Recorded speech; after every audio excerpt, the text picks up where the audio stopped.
Hello friends, welcome to एजुकेंसियो। आज 23 सितंबर 2024 का द हिंदू एनालिसिस करेंगे हम।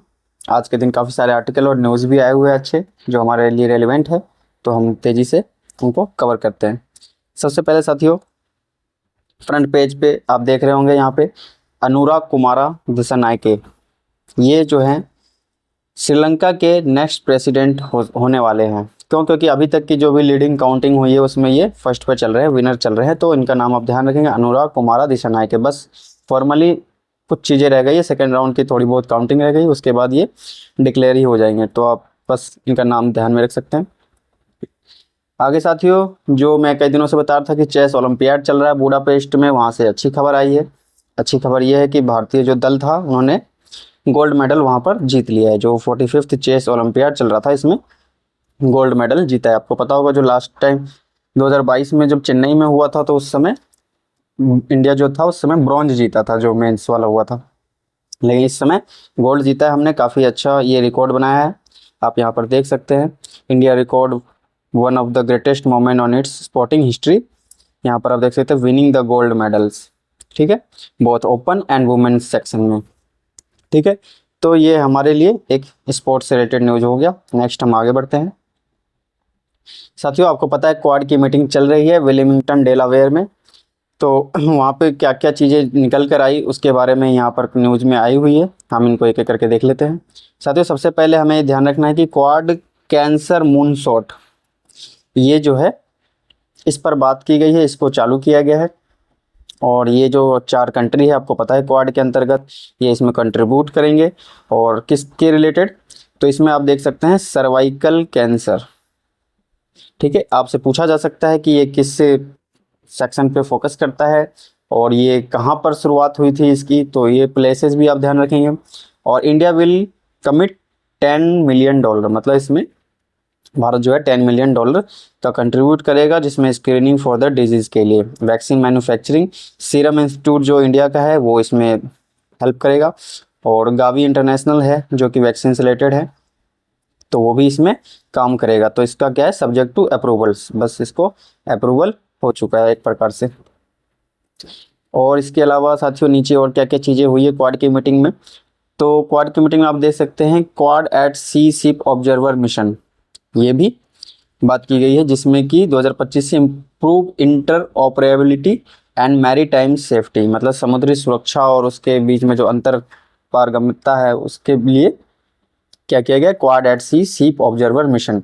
तो आप ये भी ध्यान रख सकते हैं, क्योंकि ये सब क्या है, रिजल्ट है जो इस बार का डेलावेयर में जो क्वाड समिट हुआ है उसमें क्या क्या हासिल हुआ है, क्या क्या मुद्दों पे बात हुई है, इन सब पर ही यहाँ बात किया गया है। फिर यहाँ पे बताया गया है कि ए लॉजिस्टिक नेटवर्क पायलट प्रोजेक्ट, इसमें एक लॉजिस्टिक नेटवर्क पायलट प्रोजेक्ट भी है, वाज आल्सो लॉन्च्ड, यहाँ पे देख सकते हैं, which will involve quad countries sharing airlift capacity to support disaster response, मतलब जो आपदा की प्रतिक्रिया होती है उस समय बेहतर कार्य करने के लिए, अपनी क्षमता को बूस्ट करने के लिए, बढ़ाने के लिए यहाँ पर क्या लाया गया, ए लॉजिस्टिक नेटवर्क पायलट प्रोजेक्ट, ठीक है। तो आप यह ध्यान रखेंगे किसका है, logistic network pilot project quad का है, और इसके अंतर्गत डिजास्टर रिस्पॉन्स से रिलेटेड है। तो इन दो चीज़ों को आप लिंक करके ध्यान रखेंगे। इसके अलावा क्या क्या हुआ है, maritime initiative for training in the Indo Pacific, इसको शॉर्ट फॉर्म में मैत्री कहा गया है। तो ये भी बहुत ही मोस्ट इंपॉर्टेंट हो जाता है। मैत्री के बारे में आपको ध्यान रखना है कि ये भी क्वाड से जुड़ा हुआ है, क्वाड पार्टनर्स से है, और इसका फुल फॉर्म भी आपको ध्यान रखना है कि maritime initiative for training in the Indo Pacific. और इसका जो मैत्री वर्कशॉप है इसका जो 2025 में जो पहला होने वाला है वो कहाँ होने वाला है, इंडिया में होने वाला है। तो ये भी आप ध्यान रखेंगे।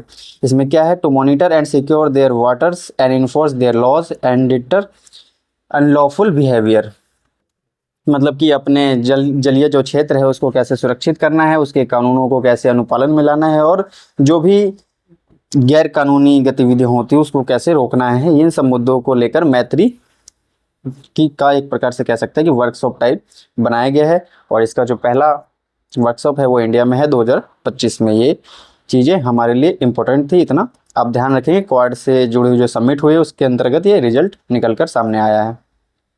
नेक्स्ट हम अगले न्यूज़ की ओर बढ़ते हैं साथियों। यहाँ तो पॉलिटिकल सारे न्यूज है, हम चलते हैं सीधा आर्टिकल पेज की तरफ। यहाँ पर आप एक देख सकते हैं, कल मैंने आपको AMR पे बताया था, जो एंटी माइक्रोबियल रेजिस्टेंस होता है, तो उस पर आए दिनों इन दिनों काफ़ी न्यूज़ में चर्चा बनी हुई है।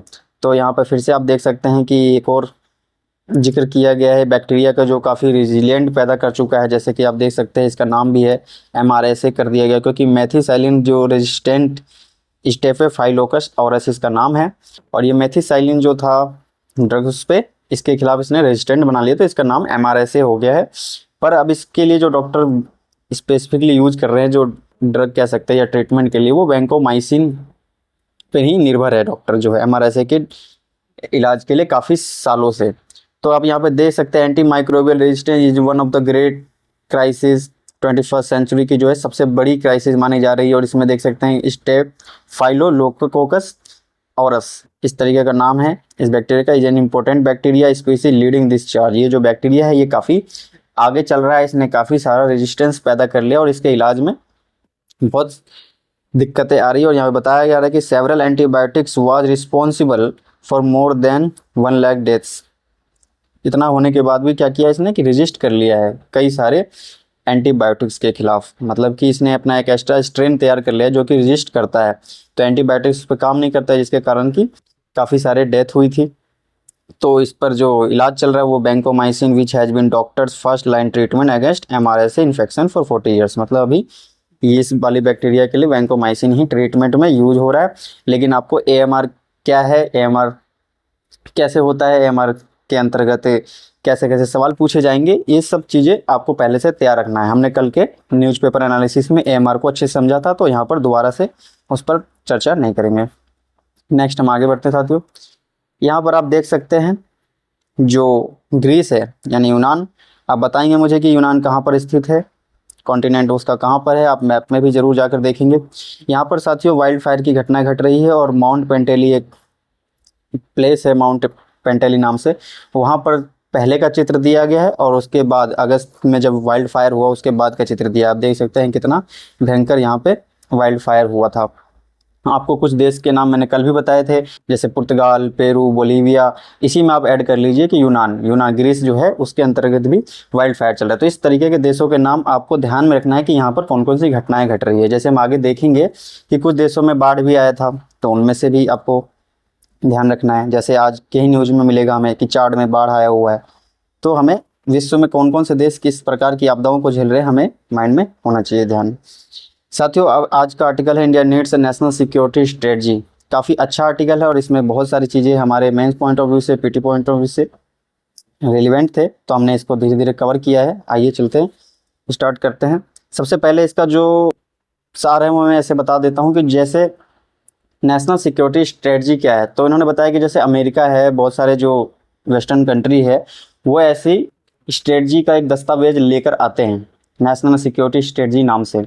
उसमें क्या करते हैं, वो अपने देश की जो भी डिफेंस क्षमता है और उनके शत्रु मतलब इनमी कौन है, कौन उनका कॉम्पिटिटर है, उसको पहले से वो प्रायोरिटाइज करते हैं। फिर उसके खिलाफ हमारी क्या कमजोरियां है उस पर फिर वो काम करते हैं, अपनी वीकनेस पे काम करते हैं और मजबूती के साथ आगे बढ़ते हैं। तो यहाँ जो ऑथर है ताराकार था, वो यहाँ पर बताना चाह रहे कि जो इंडिया का डिफेंस से रिलेटेड बजट आता है उसमें सब कुछ सामने सामने दिख जाता है, हमारी क्या स्ट्रेटजी है सब कुछ स्पष्ट दिख जाता है। तो कहना कि हमें एक सीक्रेट दस्तावेज बनाना चाहिए नेशनल सिक्योरिटी स्ट्रेटजी के तौर पर, और वो गुप्त रखना चाहिए। गुप्त रखते हुए हमें उसमें ये परिभाषा करनी पड़ेगी कि हमारा चाइना है हमारा कॉम्पिटिटर या कौन है, और हम उससे कितना पीछे चल रहे हैं, हमें क्या क्या चीज़ों की ज़रूरत है, और उसके लिए हम एक बाकायदा फ्रेमवर्क बना के अच्छे से उसको हासिल करने पर कोशिश करें, और ये सीक्रेटली होना चाहिए सब कुछ।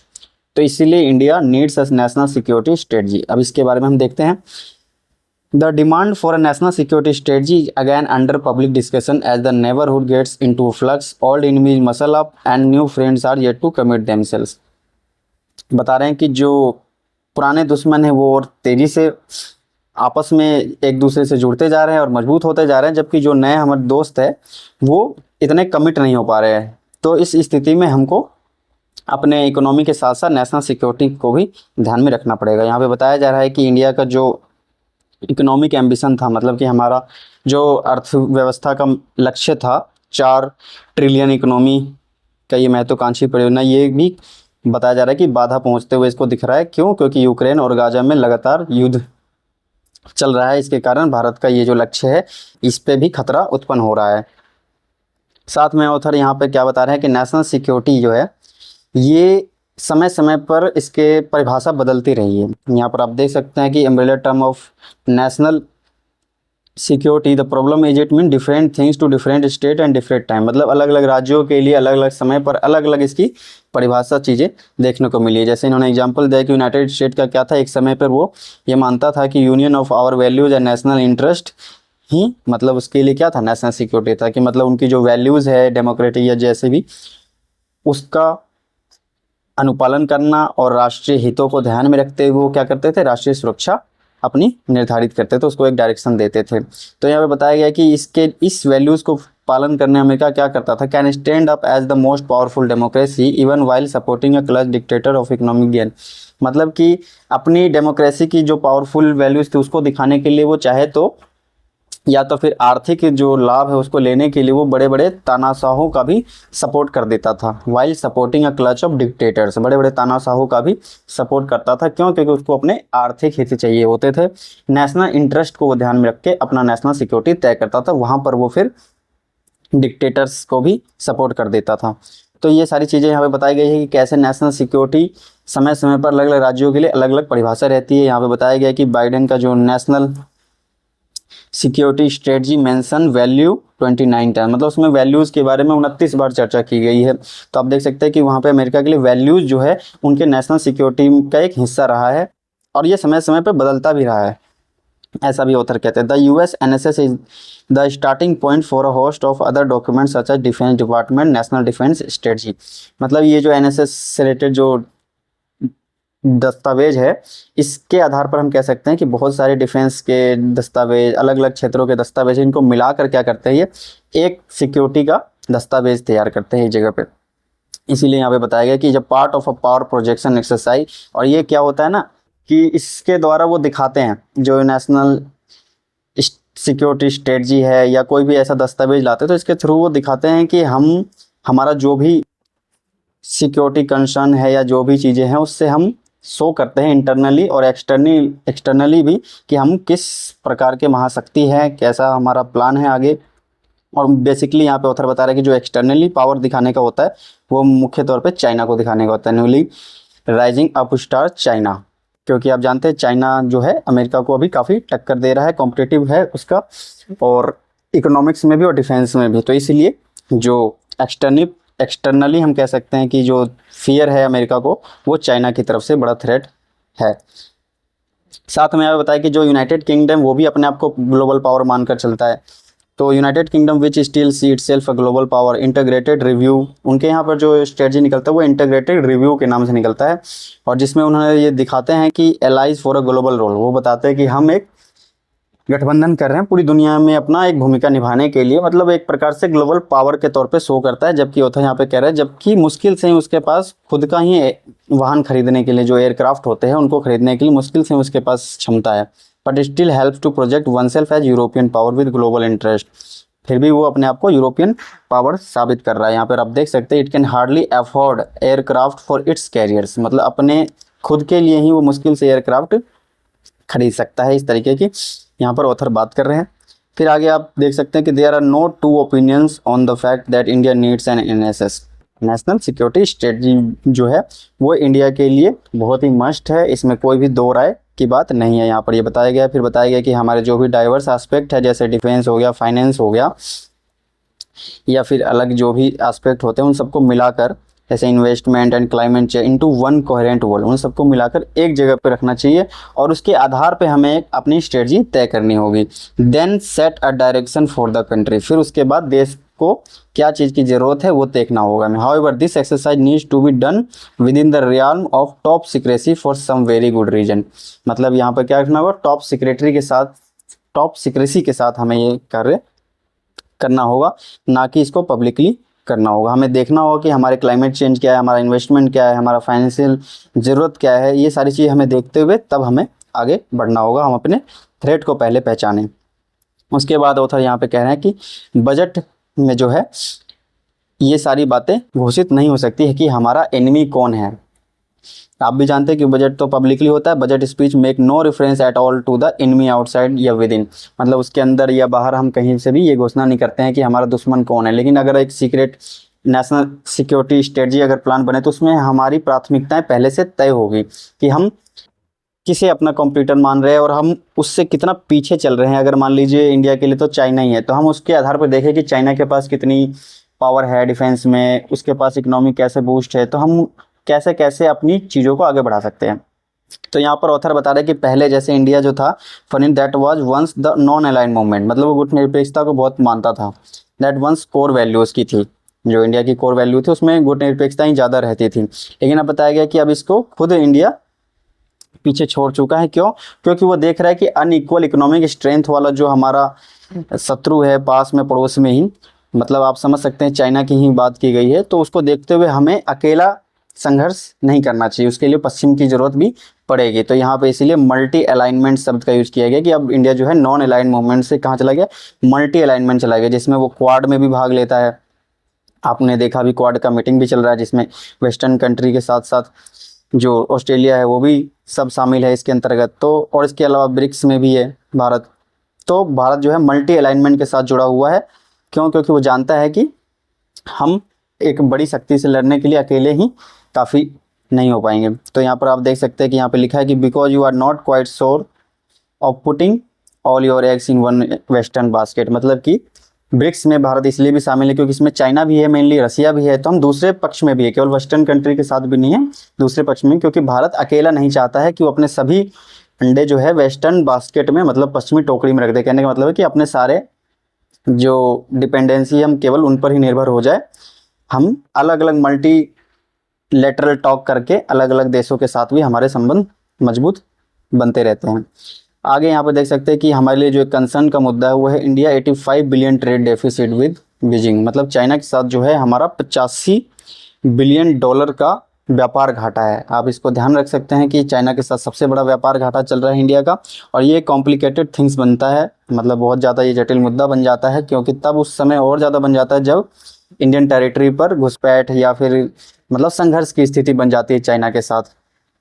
तब फिर आगे बताया जा रहा है कि कोई भी, यहाँ पर चाइना को आप देख सकते हैं कितना बड़ा थ्रेट माना जा रहा है। यहाँ पे कह रहा है कि no amount of good English can hide the fact that we can not defend against China on our own या that we have so little to do it, मतलब ऐसा कोई भी बढ़िया इंग्लिश में ऐसा नहीं लिख सकता है कि मतलब चाइना के लिए हम अकेले ही काफ़ी है, मतलब या फिर हमारे पास पर्याप्त सोर्स है। ये सब कोई भी इस सत्य को जो है छिपा नहीं सकता, सत्य सबके सामने है कि चाइना कितना आगे है इकोनॉमिक पावर में भी और डिफेंस पावर में भी। तो हम इसको किसी भी बेहतर इंग्लिश से ऐसा नहीं कर सकते, तो हमें एक स्ट्रेटजी बना के चलना होगा। यहाँ पे बताया गया कि सबसे पहले तो हम अपने थ्रेट को प्रायोरिटाइज करें कि हमारा थ्रेट है क्या, फिर उसके बाद नेक्स्ट लेवल पे हम देखें कि इसके लिए क्या जरूरत की सेवाएं हो सकती है। Allocation to task to each service, मतलब सेवाओं का आवंटन किया जाना चाहिए कि ये प्रायोरिटी है हमारी। और उसके बाद the equipment that it needs to fulfil it mandate, उसके बाद जो इक्विपमेंट चाहिए उस सेवाओं को, जैसे अगर हमने देखा कि नेवल में सबसे पहले थ्रेट देखा हमने चाइना थ्रेट है हमारे लिए। चाइना में हमने देखा कि नेवल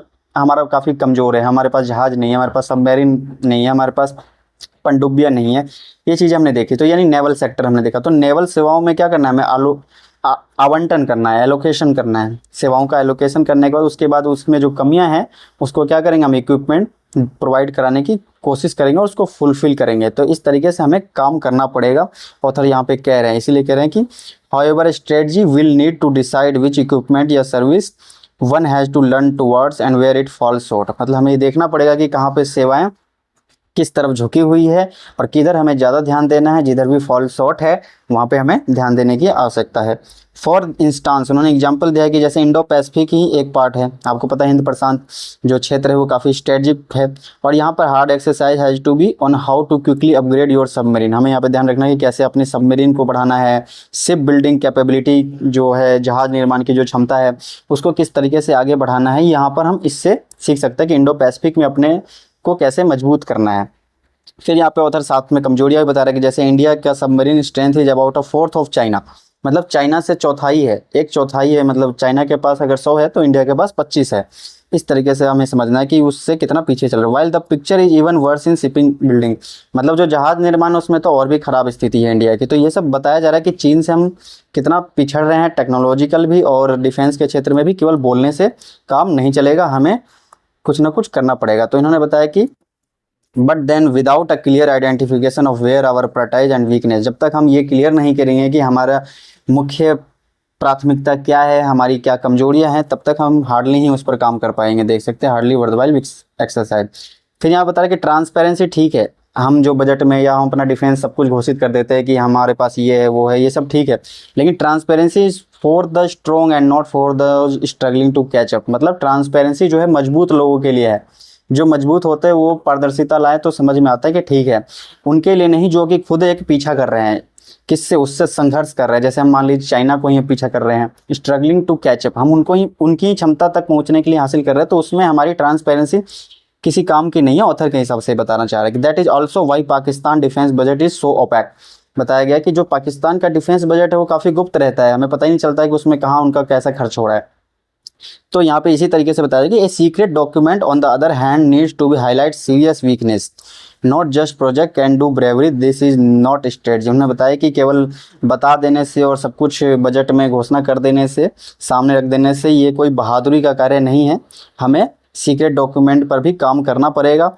और ये जो हम केवल बता देते हैं not just product can do bravery, that is not strategy, यह रणनीति नहीं है, बस ये केवल आशा की किरण दिखाता है कि हाँ ऐसा हम कर लेंगे। जब हम बोलते हैं कि कैन डू, कर सकते हैं, हम ये कर सकते हैं, हम वो कर सकते हैं, तो ये केवल अच्छी स्ट्रेटजी नहीं है, बहादुरी नहीं है, यहाँ पर ऑथर बता रहे हैं। तो हम देख सकते हैं कि अभी जो है इंडिया के लिए नेशनल सिक्योरिटी स्ट्रेटजी को लेकर कितना फोर्स कर रहे हैं ऑथर जो है, आप यहाँ पर ध्यान देख सकते हैं। लास्ट में हम देखते हैं कि ऑथर किन मुद्दों को यहाँ पे हाईलाइट करने की कोशिश कर रहे हैं। यहाँ बता रहे हैं कि टोटल जो इन सम है, कुल मिलाकर कहा जा सकता है कि जो नेशनल सिक्योरिटी डॉक्यूमेंट है इज एन अर्जेंट नीड, ये बहुत ज़्यादा आवश्यकता है इस समय की। It is not just about defence, ये केवल रक्षा क्षेत्र के लिए नहीं है, बल्कि ये प्रायोरिटाइज करता है हमारी इकोनॉमी को भी साथ में लेकर चलता है, इंडस्ट्री, फाइनेंशियल इंस्टीट्यूशन सबको आगे बढ़ाता है, साथ में live blood pulsing through the economy, मतलब जो इकोनॉमी का नब्ज है, धड़कन है, उसको भी तेज़ी से आगे बूस्ट करने के लिए ज़रूरी है। ऑथर के मुताबिक ये एनएसएस अभी वर्तमान में बहुत ज़रूरी है। वो कह रहे हैं कि जो वेरियस एनुअल रिपोर्ट्स आती है, सर्वे आती है, उसको एक जगह पे इंटीग्रेट करें और उसको इंटीग्रेट करके पहले से सेट करें कि डायरेक्शन कंट्री को किधर जाना है, कहाँ जाना है और कितनी जल्दी जाना है। तो ये सब हमें पहले से सेट करना पड़ेगा। नेशनल सिक्योरिटी काउंसिल के बारे में बताया उन्होंने कि ये जो है नेशनल सिक्योरिटी काउंसिल जो सेक्रेटेरिएट है, इसके पास ये क्षमता है ये कार्य करने की, क्योंकि उन्होंने बताया कि ये पहले भी ऐसा कार्य कर चुका है, तो इसको ही क्यों ना ये टास्क दिया जाए, नेशनल सिक्योरिटी काउंसिल सेक्रेटेरिएट है वो ये कार्य करे। और वहाँ पे बताया कि यहाँ पे कुछ एडवाइस है जिसमें क्या होगा, कीप इट सिंपल, इसे बहुत सिंपल रखे, ज़्यादा जटिल ना बना दे कि जैसे बहुत सारे पन्नों का केवल लेख ही लेख लिखे जा रहा है, ऐसा नहीं। कीप इट शॉर्ट और कीप इट स्पेसिफिक, इसे बिल्कुल स्पेसिफिक बना के रखे, इन प्रायोरिटाइज हो, ये चीज़ करना है, ये सारा चीज़ें क्लियर हो। And above all keep it well under wraps, मतलब सब कुछ गुप्त हो। Your enemies would be dying to know its content, मतलब जो हमारा शत्रु होगा इसको जानने के लिए बहुत ही बेताब रहेगा कि आखिर इस सीक्रेट फाइल में होता क्या है, और हमें इस तरीके से काम करना है। तो ये एक बहुत अच्छा आर्टिकल था जिसमें कि हम देख सकते हैं कि कभी भी डिफेंस या फिर इंटरनल सिक्योरिटी या फिर इंटरनेशनल रिलेशन से रिलेटेड न्यूज़ आता है तो हम वहाँ पर क्वेश्चन पूछा जाता है, तो यहाँ पर अच्छे से नेशनल सिक्योरिटी स्ट्रेटजी का हम कर सकते हैं कि राष्ट्रीय सुरक्षा रणनीति भारत के पास एक होनी चाहिए। साथियों यहाँ पर एक फैक्ट चेक की यूनिट जो है हमने एक दो दिन पहले के द हिंदू एडिटोरियल में भी देखा था, वहाँ पर कि जो नया एक बिल, मतलब नया बिल तो नहीं, बिल तो पुराना ही था, लेकिन 2023 में उसमें संशोधन किया गया था। और उसके बाद जो हमने बताया था कि बम्बई हाई कोर्ट ने उसको स्ट्रक डाउन कर दिया था, उसको ख़त्म कर दिया था, नील कर दिया था एक प्रकार से। तो उसी के बारे में दोबारा से न्यूज़ है, तो हम इसमें से दोबारा पूरा तो चर्चा नहीं करेंगे, लेकिन फिर से हम बस इतना देख लेते हैं कि जो थोड़ा ज़्यादा इंपॉर्टेंट, जैसे फैक्ट चेकिंग यूनिट के बारे में बताया गया है। तो आपको ध्यान रखना है कि जो information technology intermediate and digital media ethics जो कानून था, उसमें जो 2023 में संशोधन हुआ था, उसके अंतर्गत ये फैक्ट चेकिंग यूनिट की स्थापना की गई थी। और ये क्या करता था कि जो भी सोशल मीडिया या भी जो भी वेरियस प्लेटफॉर्म थे उस पर गवर्नमेंट से रिलेटेड जो फेक न्यूज़ या फॉल्स या मिसलीडिंग या जो गलत न्यूज़ आते थे उसको चेक करता था ये कि ये सरकार के विरुद्ध जो दिया गया है ये सही है कि गलत है। अगर वो गलत पाता था तो उसकी जो सिफारिश होती थी कि ये गलत है तो उस कंटेंट को हटाना पड़ता था उस प्लेटफॉर्म से। ये बहुत ही बाध्यपूर्ण था। तो यहाँ पे कोर्ट ने यही बताया था कि जो ये टर्म है जो इस कानून के अंतर्गत अमेंड करके डाला गया था कि फेक, फॉल्स और मिसलीडिंग, ये डिफाइन नहीं है। इस पर हमने पहले बताया था कि ये पूरी तरह से परिभाषित नहीं किया गया था, ये वैग था, मतलब अस्पष्ट था, जिसका दुरुपयोग होने का पूरा वो चांस था। तो इसलिए इसको स्ट्रक डाउन कर दिया गया था। तो आपको ध्यान रखना फैक्ट चेकिंग यूनिट जो था उसी एक्ट के तहत लाया गया था। नेक्स्ट साथियों, यहाँ पर हमें देखना है कि जो एयर पैसेंजर होते हैं उनकी सेफ्टी को लेकर यहाँ पर ऑथर काफ़ी चिंता व्यक्त कर रहे हैं, और इसलिए कर रहे हैं क्योंकि जो ये पेजर का एक्सप्लोड हुआ है इसके कारण खतरा और बढ़ गया है। यहाँ पर आप देख सकते हैं बताया गया है कि the recent startling incident in West Asia, जो पश्चिम एशिया के देश है लेबनान, सीरिया, वहाँ पर जो देखा गया है कि पेजर और वॉकी टॉकी जो विस्फोट हुए हैं इसके कारण ये खतरा question mark now Hanks over the safety of flights. Safety of flights पर ये खतरा बढ़ गया, और यहाँ पर काफ़ी अच्छे से इन्होंने बताया है कि किस किस टाइप की खतरा है।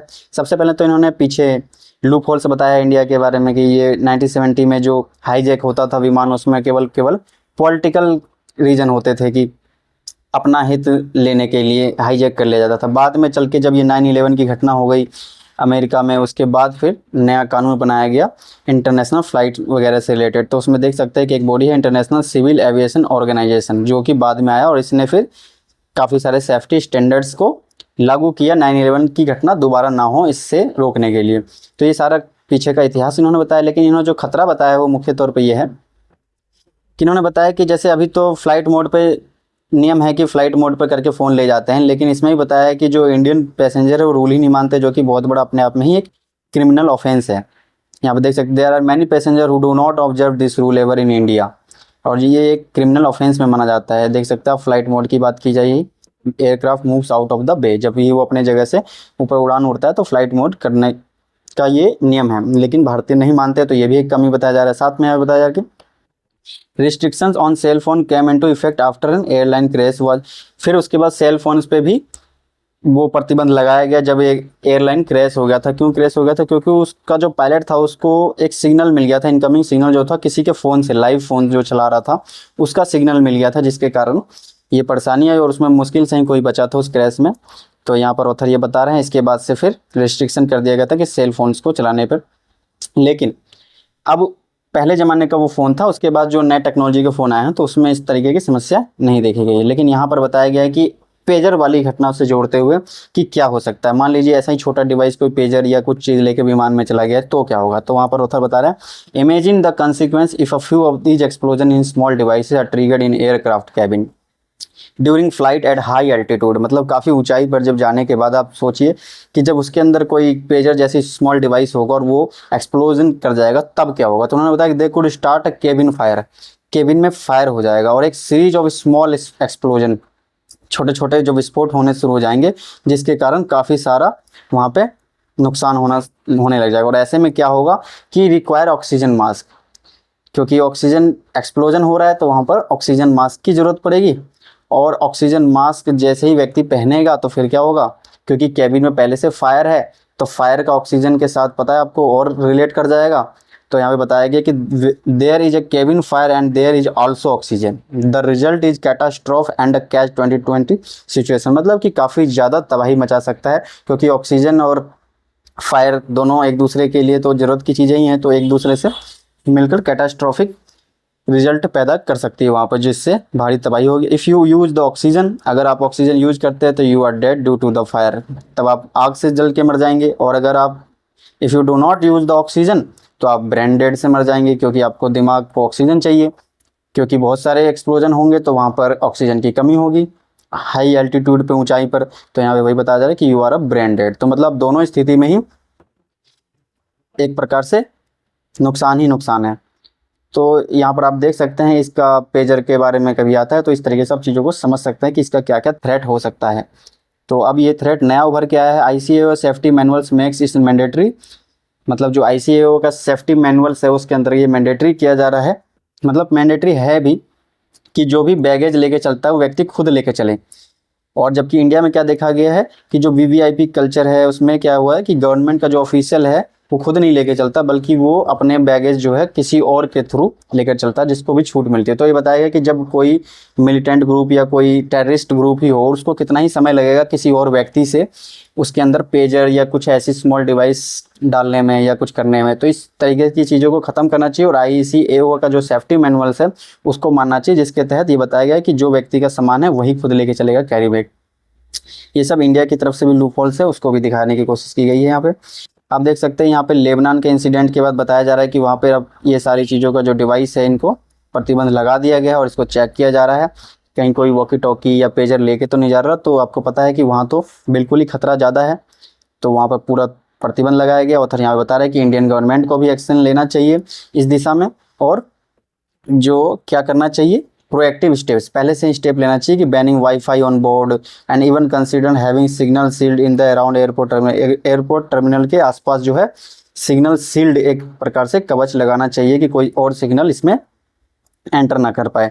तो ये सारी चीज़ें हमने देखा जो पेजर से रिलेटेड एयर पैसेंजर को सेफ्टी से नॉर्म्स थे उसमें थ्रेट आ रहे थे, तो उसको लेकर थोड़ा यहाँ चिंता व्यक्त कर रहे हैं। साथ ही यहाँ पे capturing the cost of healthy diets, यहाँ पर भी काफ़ी अच्छा आर्टिकल में बताया गया है कि जो पोवर्टी रेट है वो तो गिर रहा है, लेकिन साथ के साथ में न्यूट्रिशनल आउटकम जो है वो ज़्यादा अच्छा रिजल्ट नहीं दे पा रहा है। जो पोवर्टी रेट गिर रहा है लेकिन जो कहते हैं ना improve in its nutritional outcomes, इसमें उतना ज़्यादा वृद्धि नहीं है। इसको लेकर ही बताया गया है कि जो NFHS आपको पता है सर्वे होता है, नेशनल फैमिली हेल्थ सर्वे, इसमें 2015-16 का और 19-21 का ये जो डाटा था ये दिखा रहे हैं कि high rates of under nutrition among children and high rates of anaemia among adults, obesity और वेट।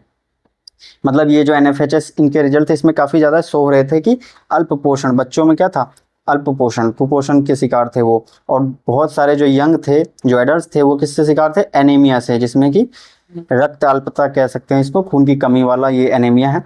और काफ़ी सारे तो उसमें मोटापा, ओवरवेट, इन सब चीज़ों से पीड़ित थे। मतलब मोटापा, ओवरवेट जो है ये भी न्यूट्रिशनल की ही प्रॉब्लम मानी जाती रही है, क्योंकि इसमें भी जो है अति पोषण को भी हम काउंट करते हैं। आप आगे देख सकते हैं कि इसमें अति पोषण भी आता है और अल्प पोषण भी आता है। यहाँ पर देख सकते हैं ट्रिपल बर्डन, इन्होंने 3 बर्डन माना है इसको माल न्यूट्रिशन का, जो कुपोषण है उसके अंदर आप देख सकते हैं को एग्जिस्टेंस ऑफ अंडर न्यूट्रिशन यानी कि अल्प पोषण वाला, और ओवर न्यूट्रिशन ये है अति पोषण, ठीक है। और एक है माइक्रो न्यूट्रिएंट डेफिशिएंसी, मतलब जो सूक्ष्म पोषक तत्व होते हैं उनकी कमी। तो ये तीनों को माना गया है कि triple burden of mall nutrition. आप ध्यान रखेंगे, अंडर न्यूट्रिशन, ओवर न्यूट्रिशन और माइक्रो न्यूट्रिएंट डेफिशिएंसी। फिर साथ में बताया कि जो मोस्ट इंडियंस है वो क्या है, do not consume healthy diets, वो हेल्दी डाइट्स उनको मिल ही नहीं रहा है, वो प्राप्त ही नहीं करते हैं, ये इन्होंने बताने का प्रयास किया है। साथ में इन्होंने एक डाटा भी दिया है, देख सकते हैं आप यहाँ पर, जिसमें बताया गया कि state of food security and nutrition in the world 2024 report, ये आकलन करके बताता है कि जो 55.6% ऑफ इंडियाज पॉपुलेशन है, समझ सकते हैं आप कितनी बड़ी है, could not afford to purchase a diet that met their nutritional need as 2022। मतलब 2022 तक ये देखा गया कि जो 55.6% भारतीय आबादी है वो ऐसा फूड खरीद ही नहीं पा रही है जिसमें न्यूट्रिशन वैल्यूज़ हो, न्यूट्रिशन की चीज़ें हो। तो ये एक बहुत ही बड़ा चिंता का विषय है। तो बीमारियाँ और ये जो एनीमिया, ये सब अंडर न्यूट्रिशन ही चल रहा है इस आंकड़े से। और सरकार के लिए बताया गया कि जो सरकार थालीनॉमिक्स पे बार बार बात करती रहती है कि इकोनॉमिक्स सर्वे में है थालीनॉमिक्स, तो वो क्या करते हैं कि कुछ पुराने डाटा को यूज कर रहे हैं जो थालीनॉमिक्स है। यहाँ पे बताया गया, आप देख सकते हैं थालीनॉमिक्स, ये इकोनॉमिक्स सर्वे में भी आया था, पूरा का पूरा चैप्टर ही था इस पर। इसमें टिपिकल थाली की बात की गई थी, तो वहाँ बताया था ये होगा राइस, व्हीट, मिक्स पल्सेज, ये सब एनिमल सोर्स प्रोटीन, ये सब चीज़ों पर बात की गई थी। लेकिन इन्होंने बताया कि ये जो क्वांटिटीज़ है ना, फूड इंक्लूड जो भी ये 2011 का, आप देख सकते हैं कि 2011 का एक फूड बेस्ड डाइटरी गाइडलाइन था, उसके द्वारा ये तय किया गया था। जो भी फूड बेस्ड मतलब जो खाद्य आधारित पोषक तत्व दिशा निर्देश थे उस पर ये आधारित था 2011 का, ठीक है। तो आप यहाँ पर देख सकते हैं कि 2011 का डाटा यूज किया जा रहा है जो कि ठीक नहीं है। ऑथर यहाँ पर ये भी मान के चल रहे हैं does not adequately reflect nutritional recommendation, जो कि अब ये पर्याप्त रूप से पोषक तत्वों की जो अनुशंसा है उसको रिफ्लेक्ट नहीं करती है। ये पुराना डाटा है, इसके अलावा यहाँ बताया कि main components account for approximately 61% of the recommended daily requirement of various food in grams and 65% of the NIN's 2021 calorie. मतलब NIN का अर्थ ही हो गया नेशनल इंस्टीट्यूट ऑफ न्यूट्रिशन, ये जो है न्यूट्रिशन से रिलेटेड रिसर्च करते हैं और इस पर बताते हैं किसको कितना परसेंट है। तो यहाँ पे बताया कि जो मेन कंपोनेंट है वो 61% तक ही कवर कर रहा है जो हमारी ज़रूरत है फूड के माध्यम से, जबकि जो कैलोरी का वो है जो NIN के द्वारा जो दिशा निर्देशित है उसमें हम 65% ही तक प्राप्त कर पा रहे हैं, जो मोस्ट ऑफ इंडियन की बात की जा रही है। फिर यहाँ पे बताया कि बहुत सारे जो थालीनॉमिक्स में ये चीज़ें हैं ये सब बाहर है, जैसे आप देख सकते हैं ना कि जो 65% तक ही कैलोरी को कवर कर रहा है, 61% तक ही वो फूड ग्रेन्स और जो ज़रूरत की चीज़ें हैं पोषक उसको ही कवर करता है। तो यहाँ बताया कि ये इसमें काफ़ी सारे न्यूट्रिएंट्स की चीज़ें तो बाहर रखी गई है, जैसे कि उन्होंने बताया कि हरे पत्तेदार सब्जियों को बाहर रखा गया, डेयरी प्रोडक्ट्स को बाहर है, नट्स एंड सीड्स, ये सब चीज़ें तो थालीनॉमिक्स के अंदर थाली में है ही नहीं। तो ये तो also data intensive, it uses quantities from a now dated, मतलब ये देख सकते हैं 2011 एंड 12 का जो ये सर्वे है 2011-12 का सर्वे, उस समय का मतलब काफ़ी पुराना डाटा यूज किया जा रहा है जो कि अब पर्याप्त नहीं है। तो यहाँ पर आप देख सकते हैं आगे इन्होंने एक अल्टरनेट मेथड के बारे में बताया कि जो क्या मेथड हो सकता है। तो मेथड में आप देख सकते हैं कि उन्होंने बताया कि एक तरीका अपना सकते हैं हम, कॉस्ट ऑफ हेल्दी डाइट, ये करना होगा गवर्नमेंट को इस रास्ते पे चलना कि कॉस्ट ऑफ हेल्दी डाइट क्या क्या पैमाना निकाला जा सकता है कि the cost of meeting nutritional requirements, the COHD बोल सकते हैं हम शॉर्टकट में इसको, कॉस्ट ऑफ हेल्दी डाइट को, capture the minimum person per day expenditure needed to meet the daily food group wise energy, मतलब एनर्जी और कि कितना एनर्जी चाहिए होगा उस व्यक्ति को, तो उसके लिए कितना न्यूट्रिशियस फूड उसके लिए ज़रूरत होगा और उसकी क्या कॉस्ट होगी, इसके आधार पर हमें फूड की ये जो थाली है उसको निर्धारित करने की ज़रूरत है। आप देख सकते हैं कि इन्होंने एक 3 पैमाने पर फैक्ट्स तय किया और case reset on 3 facts that, पहला क्या इनका the COHD calculation uses price data, इन्होंने जो अपना चीज़ें बताई है ना कि इसके आधार पर करना चाहिए, इसके लिए इन्होंने अपने पीछे से तर्क दिए हैं कि 3 तर्क बताए हैं कि इसके आधार पर COHD को क्यों अपनाना चाहिए। Calculation uses price data that is already available, उन्होंने बताया कि जो भी इससे संबंधित आंकड़े हैं मूल्य का वो पहले से ही हमें अवेलेबल होते हैं, तो हमें does not rely on expensive house hold consumption, हमें जो घरेलू उपभोक्ता के लिए जो भी खर्च होते हैं उसका सर्वे करने की ज़रूरत नहीं होगी। तो ये डाटा हमारे पास पहले से रहेगा, एक तो इन्होंने ये बताया। दूसरा इन्होंने बताया कि the computation are not complex can be easily automated and understood, इसका जो है कोई बहुत जटिल पैमाना नहीं है, ये स्वचालित और आसानी से समझ आने वाला जो COHD है उसको आसानी से समझ आने वाला पैमाना है, तो ये भी बताया इन्होंने। तीसरा बताया कि perhaps most importantly the cost of a thali does not capture the same thing as the COHD, उन्होंने बताया COHD के अंतर्गत थाली के अंतर्गत एक ही सामान को बार बार काउंटिंग वगैरह नहीं हो रखी है, नहीं होती है, जो कि एक अच्छी चीज़ है। तो ये 3 तरीके इन्होंने बताया जिसके आधार पर हमें COHD को अपनाना चाहिए, ये सारी चीज़ें उन्होंने यहाँ पर बताया है। और इसके अलावा जो साथियों यहाँ पर लास्ट में इन्होंने बताया है कि क्या करना चाहिए, तो our point is simple, this thalis while intuitive do not capture the true cost of nutrition diets, इन्होंने बताया कि जो थालीनॉमिक्स में जो थाली है वो पूरी तरह से पर्याप्त नहीं है और सही तरीके से न्यूट्रिशस चीज़ों को शामिल नहीं कर रही है, can even under estimate them, उसको काफ़ी कम मान के चल रही है, specially in times of crisis में ये और भी ज़्यादा खतरा ही पैदा करेगी। तो इसलिए मतलब we so that the alternate measure, इसलिए हमने एक वैकल्पिक समाधान उपाय देने का कोशिश किया है, इंडीड डिजायरेबल, जिसको प्राप्त किया जा सकता है, since they fully account for nutrition recommendation, जो कि हमारे न्यूट्रिशन जो अनुशंसाएं हैं जो आवश्यकता है उसको पूरी करती है। तो यहाँ पर देख सकते हैं कि इनका जो COHD का है ये आपको ध्यान रखना है कि जो cost of a healthy diet का क्या कॉस्ट हो सकता है, उसके लिए उन्होंने न्यूट्रिशस जो वैल्यू है उसको ज़्यादा प्रेफर किया है। तो ये इस पे हेल्थ से रिलेटेड आर्टिकल है जो आप समझ सकते हैं। साथ ही यहाँ पर जो मैंने आपको बताया कि चार्ड में अभी फ्लड चल रहा है, सीवियर फ्लडिंग इन चार्ड, तो आप ध्यान रख सकते हैं चार्ड में ईस्टर्न यूरोप के जो देश थे वहाँ पर भी फ्लड चल रहा था बोरिस स्टॉर्म के कारण। तो ये सारी चीज़ आप ध्यान रखेंगे कि कहाँ पर बाढ़ आया हुआ है, कहाँ पर वाइल्ड फायर चल रहा है, मैचिंग में कुछ सवाल पूछे जाते रहते हैं।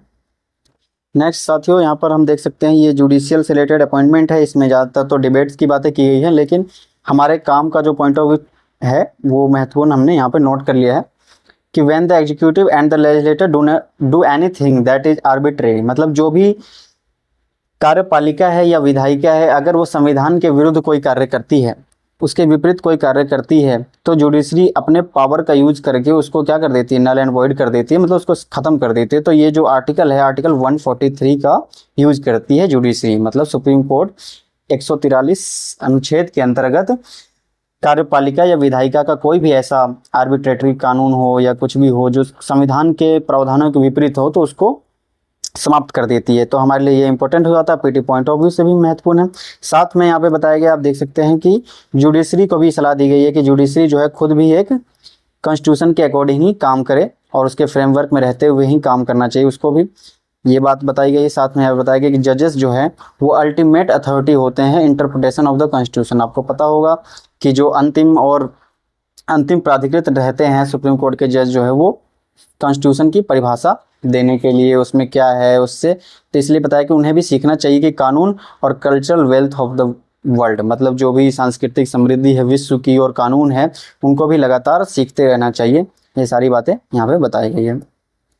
नेक्स्ट हम बढ़ते हैं साथियों, यहाँ पर एक अलंग शिप ब्रेकिंग जो पोर्ट कह सकते हैं वहाँ पर उसके बारे में बात की गई है। तो आपको ध्यान रखना है कि अलंग अगर पूछा जाए तो ये भावनगर जो डिस्ट्रिक्ट है गुजरात का वहाँ पर है। यहाँ पर हम देख सकते हैं कि कंट्री का बिगेस्ट शिप ब्रेकिंग यार्ड इन अलंग। अलंग जो है क्या है, एक जगह है, यार्ड है जहाँ पर शिप का जो बड़े बड़े जहाज होते हैं उसको मतलब कह सकते हैं कि तोड़ा जाता है, ब्रेकिंग किया जाता है और पुनर्नवीनीकृत मतलब रिन्यू किया जाता है, इस तरीके से दोबारा से बनाया जाता है। ये एक था और अभी 18 सालों से ये काफ़ी निचले स्तर पर आ चुका है, मतलब यहाँ पर अब ज़्यादातर जहाज नहीं आ रहे हैं अपना ब्रेकिंग करवाने के लिए या इस जगह पर। तो बताया कि more than 80% of the plots individual loads where ships are broken and recycle are currently idling, मतलब ये बिल्कुल खाली पड़े हैं 80% तो ये जगह। तो ये क्यों खाली पड़े हैं इसके बारे में ही ऑथर यहाँ पे थोड़ा बहुत बता रखा है इन्होंने, लेकिन हम ध्यान रखेंगे कि जो अलंग है वो कहाँ है, भावनगर डिस्ट्रिक्ट गुजरात में है। और अलंग किस काम में आता है, तो बिगेस्ट शिप ब्रेकिंग यार्ड है ये। यहाँ पर जो बताया गया है कि वो बताया गया है कि जो ब्लेम दिया गया कि गुजरात का जो मैरीटाइम बोर्ड है उसका एक फ्रॉड पॉलिसी है, मतलब एक खराब नीति रही है और वो नीति को ही जिम्मेदार बताया गया डिक्लाइनिंग के लिए अलंग का बिजनेस को। क्या बताया गया, they have impose limitation on plot size. उन्होंने जो है प्लॉट साइज कितनी होनी चाहिए उसको लेकर एक लिमिटेशन सेट कर दी, जो कि political leader are just interested in giving speeches and portrait करके हुआ है। तो यहाँ पे बताया गया कि जो पॉलिटिकल लीडर से उनका अपना एक इंटरेस्ट रहा था उसके कारण यहाँ पर जीएमबी ने क्या किया कि जो लिमिटेशन थी प्लॉट साइज को उसको फिक्स कर दिया, जिसके कारण ये बिजनेस यहाँ पर काफ़ी ज़्यादा घट गया है। हमारे लिए इंपॉर्टेंट हो जाता है कि अलंग क्या है, अलंग कहाँ पर स्थित है और इसका क्या कार्य होता है यहाँ पर। साथियों इसको हमने कई बार पहले भी बताया है, फिर से आप देख लीजिए। यूके के जो प्राइम मिनिस्टर है केयर स्टारमर है और ये आप खार्किव को भी देख सकते हैं। खार्किव आपको ध्यान रखना है कि न्यूज़ में रहा है ये प्लेस और ये यूक्रेन में है, तो आप इसको भी ध्यान में रखेंगे। नेक्स्ट जैसा कि चेस्ट का हमने देखा कि बुडापेस्ट में जो चेस का चल रहा था वहाँ पर आप देख सकते हैं कि ये खिलाड़ियों के कुछ नाम हैं, गुकेश, प्रगनंद, अर्जुन, विदित, हरिकृष्णा। इसी तरीके से फीमेल प्लेयर्स भी है, हरिका, वैशाली, दिव्या, अवंतिका, तानिया। ये सभी जो वहाँ पे खिलाड़ी थे उनके पिक्चर दिए हुए हैं, आप इनको देख सकते हो और साथ में इनके नाम भी याद रख सकते हैं क्योंकि स्पोर्ट्स रिलेटेड न्यूज़ पूछा जाएगा। और भारत ने अभी गोल्ड मेडल जीता है चेस ओलंपियाड में, तो ये एक बहुत ही इंपॉर्टेंट न्यूज़ भी बन जाता है। तो साथियों आज के लिए बस इतना ही। Thank you, have a nice day.